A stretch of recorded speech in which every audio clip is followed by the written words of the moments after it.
I mean, do you think this was the intent? I don't, you know, there's a lot of members and they have a lot of intents. As I said before, my sense is,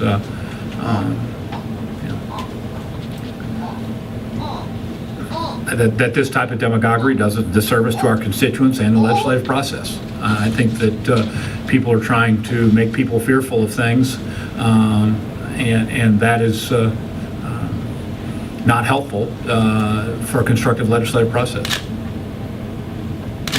Governor, there was an Associated Press story on Friday that shows that the Revenue Department signed off on the language for the $200 million incidental. That is not true. The Department of Revenue sent language over to do that.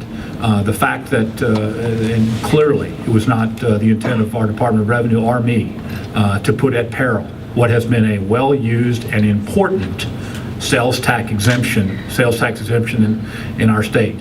The legislature has a responsibility. They shouldn't start pointing fingers. They ought to put their nose down and read the bills they're passing. They're the ones that voted on them. So, can you clarify, where did that language come from, the governor? I mean, the language, I'm not sure, the language was written by someone that works for the, you know, I mean, the bottom line is, I mean, we'll have time later in the week or in the coming days for me to talk specifically about the breadth of that measure. This is not that time, other than to say, the legislators are looking the wrong direction if they're pointing their finger at somebody else when they voted for a $200 million tax increase on Missouri seniors and others that need their drugs. But they knew it was in there. Whether they knew it in or not, the bill was on their desks. Did you know it was in here? No, I did not. Okay. I do not support it, have not supported it, and did not. Last question?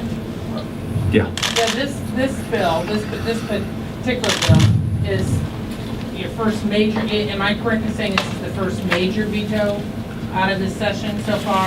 Well, I thought that in the last week of the session, the bill that put at peril the First Steps program in the state of Missouri was a pretty significant veto, and I'm thankful to the legislature that they came back and got that problem fixed. Otherwise, we would be in a situation where a program that has worked in Missouri, making a difference for young families across our state, would have been in peril. I felt the need to make that action during the session so that there would be absolutely no doubt that the false choice that measure provided would have been a false bad choice for Missouri, and hence I vetoed that measure. The governor, may I ask one more question? Sure. Non-political.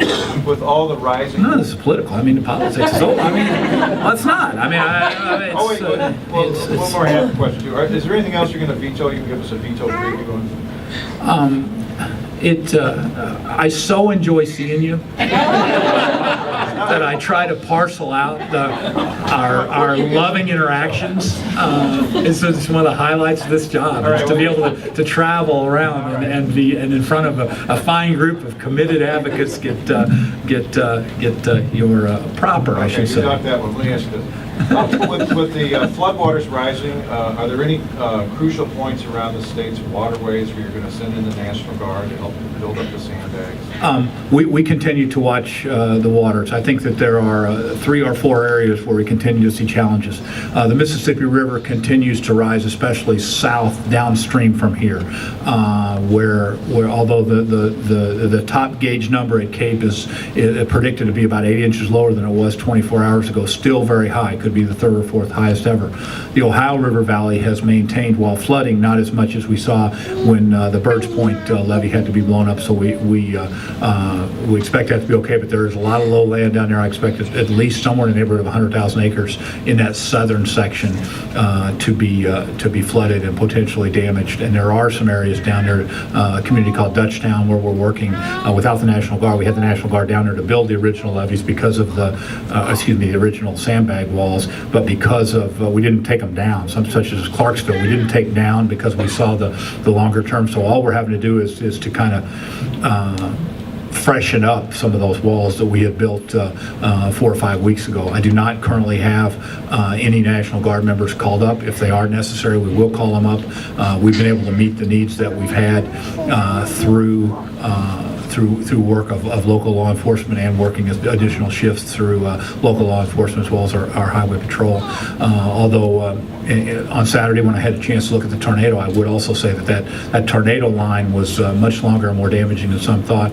The National Weather Service confirmed that in EF3. There still continues to be many issues to deal with there, and power outages that were all and the power providers are working their way through. But as far as floods, we'll call the National Guard up if necessary at this particular point because of the earlier floods we had this year, and our advice that was followed in most of those locations to keep those walls up through the flood season.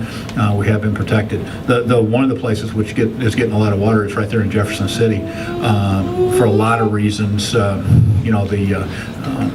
The river, the 30.1 is kind of the number in Jeff City on the gauges, where you have to, close the airport in essence or move things out of the airport. That crest is they originally gauged at 30.7. The levees held. That started on its way down already. So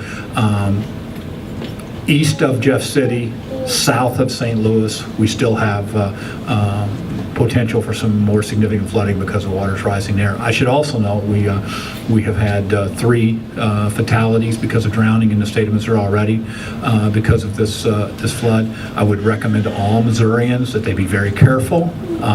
Those drowning